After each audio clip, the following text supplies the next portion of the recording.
Welcome back. So, today we're gonna go ahead, install and set up Wireshark to function properly. What is Wireshark? Well, Wireshark is used for monitoring of all network traffic, and it does gives us some pretty advanced options there. Why do we need this? Well, before I show you how to do anything in terms of this course subject, ethical hacking, I wish to show you how you can protect yourselves and how can you be aware of what is going on in your system. So since we will be opening up our system for external communication, we will be allowing traffic from outside to reach us and we will be reaching to outside. We want to be able to monitor and be aware of what is going on. So that is the primary principle, I guess, to all of this, because you want to be able to know what is going on with your own system. By the way, one of the best ways of figuring out whether or not your system is infected, whether or not your system is making unauthorized communication, is to set up a proxy through which that system's connections go and then monitor the traffic on that proxy. And if you see something that's not supposed to be there, you know that there is something fishy going on. Anyway, let's go ahead and type in DNF. I would advise you to have one root terminal and one non-root terminal, but you can also achieve this by in this terminal by typing in sudo and then DNF basically. However, I like to open up a root terminal, type in sudo su, and you will become root after giving the proper password. So DNF search Wireshark, and this is going to give me a couple of options. I can type in DNF install Wireshark, and this is going to pick one of the two. It's going to pick on the basis of whether your system is 64-bit or 32-bit. The second one is for 64-bit.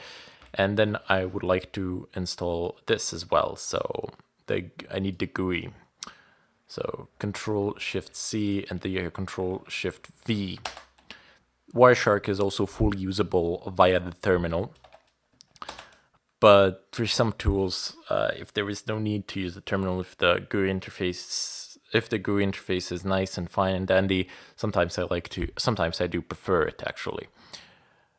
Especially in Wireshark, although pretty much everything can be done via the command line as well. Wireshark is compatible with pretty much all the operating systems out there. So if you have a MacBook or something like that, you can also install it there and figure and see what's going on in your network as well. And now I'm going to go ahead and start Wireshark as a regular user. And this is not going to work to the best way because it won't have Wireshark has no access to the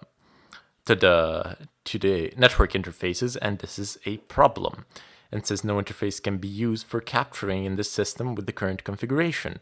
It cannot run a dump cap in child process blah blah permission denied, and it's clearly asking you whether or not the user is a member of the Wireshark group, and then it's telling me to try a certain command which will enable for this to occur.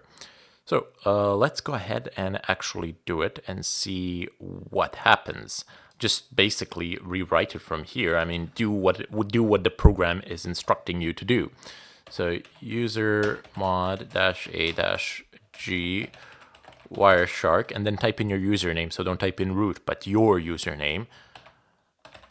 Chronic, so that's mine. You will obviously write yours and not mine, as it would make literally no sense if you wrote yours.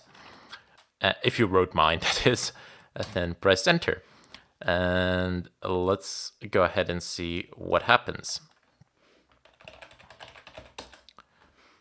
Okay, so it says still that it cannot actually do this. It cannot actually get the interfaces. Well, there are two things that could have went wrong. One of the primary problems could be that we just need to relog to our system and then actually try to then see if the changes have been applied, because usually such changes are not applied until a new session is created. If that fails, we'll go ahead and take a look at a different approach. So let's go here, leave, and I'm going to go ahead and state that I want to log out. and this is going to pause the recording, so we will continue in the follow-up.